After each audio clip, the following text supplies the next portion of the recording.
Arrivés à Bali dans la nuit, nous découvrons au petit matin l'environnement de notre hôtel.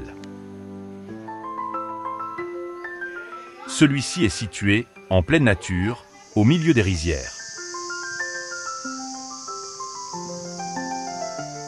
Après de très fortes précipitations de prémousson durant la nuit, la pluie s'est calmée, mais le temps reste couvert. Palmiers et rizières entourent les différents bungalows de l'hôtel.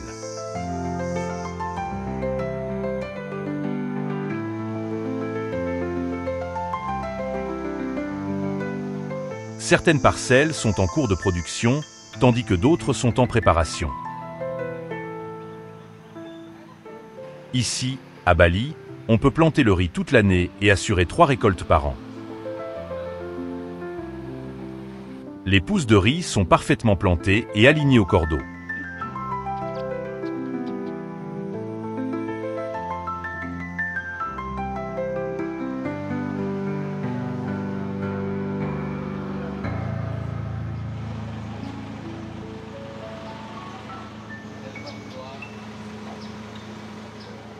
Nous quittons notre hôtel pour visiter, à quelques kilomètres, un village balinais traditionnel.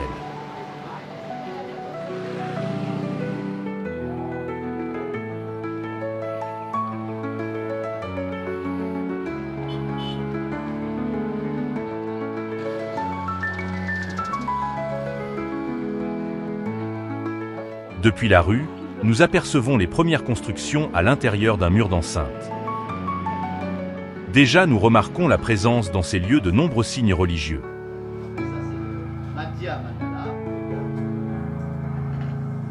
Dès l'entrée dans cette demeure, notre guide nous explique que selon les croyances hindouistes, la construction de la maison traditionnelle balinaise répond à un plan architectural strict.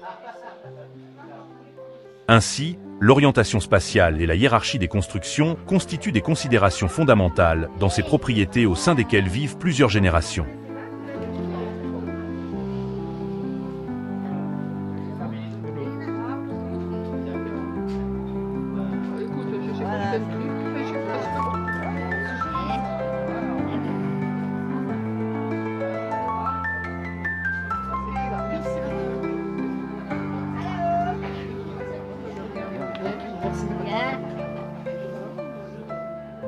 L'habitat balinais se compose généralement d'une chambre, des pavillons cérémoniels et funéraires, d'un abri, d'une cuisine et d'un grenier à riz.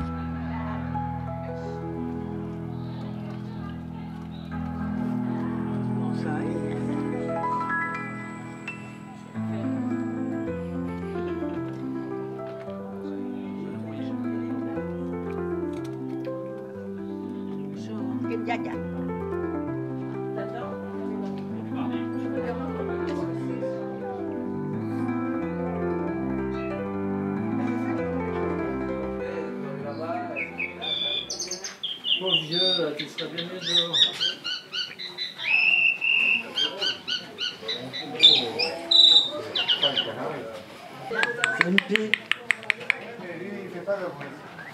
L'un des ancêtres de la famille nous montre les différentes étapes d'ouverture d'une noix de coco.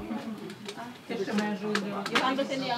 puis on récupère après la Pâques, ça fait le capot. Puis on récupère chez lui pour mettre dans des coussins de canapé, des machins comme ça. Le coco, on fait le tapis. Oui, oui, oui, oui.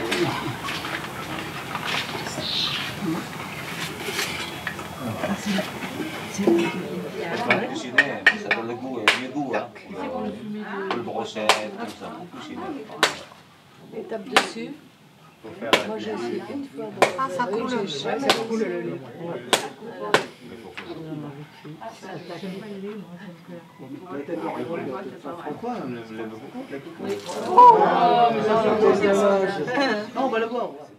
La noix une fois ouverte, l'homme nous fera goûter le lait de coco. Alors, messieurs, dames, quand vous bourrez, bourrez.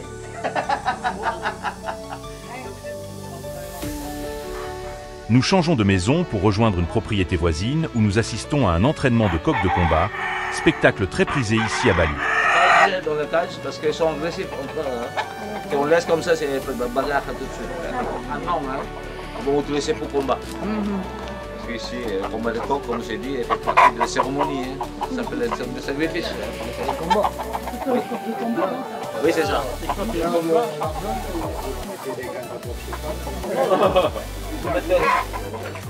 Cet après-midi, les hommes.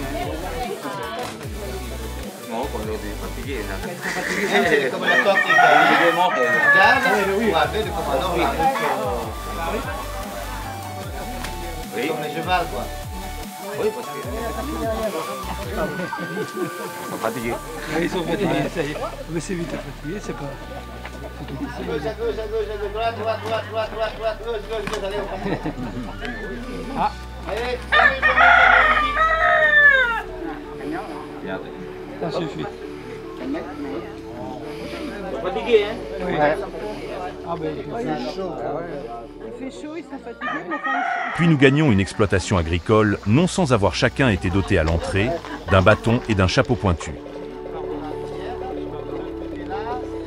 Un paysage de rizières en cours de labour se présente à nous.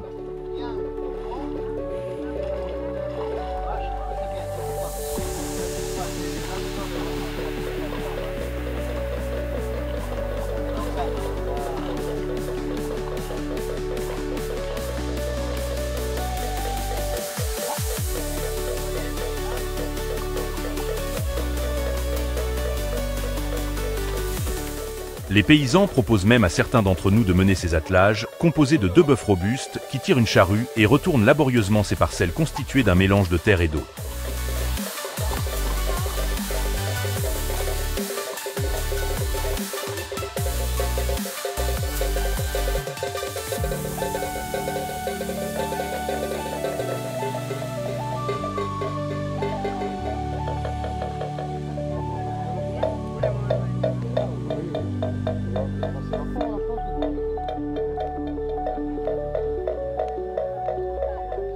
Ces installations non brevetées, mais efficaces, servent à effrayer les oiseaux qui seraient tentés de venir picorer les grains de riz en cours de mûrissement.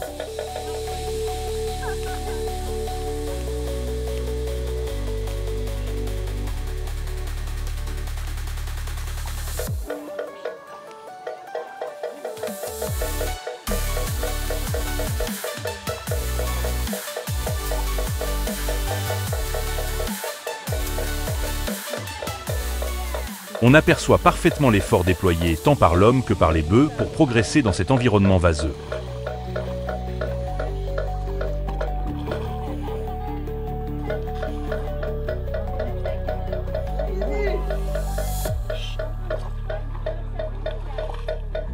Là, tu fais vraiment que paysan.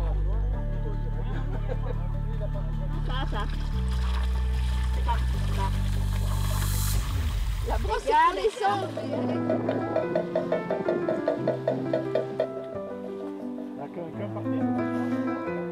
Après la riziculture au paysage dégagé, nous partons vers des espaces plus resserrés et boisés où nous découvrons des cultures comme le cacao, la banane ou la noix de coco.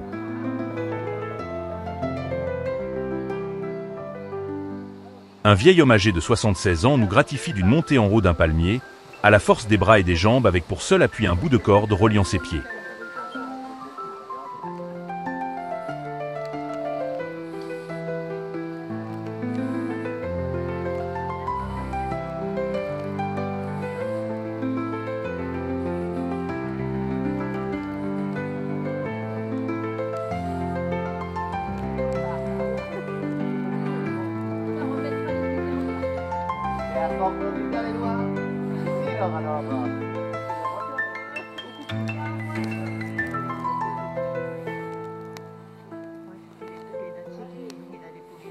Parvenu au niveau des fruits, il décroche une noix et redescend en tenant le fruit par les dents.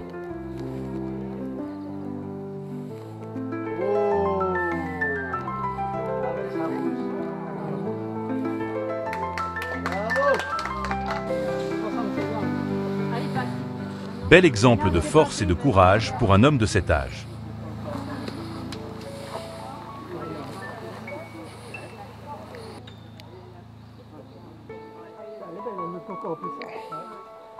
Il a plus de dents, hein, parce que... Oh, au moins 3 kilos, là.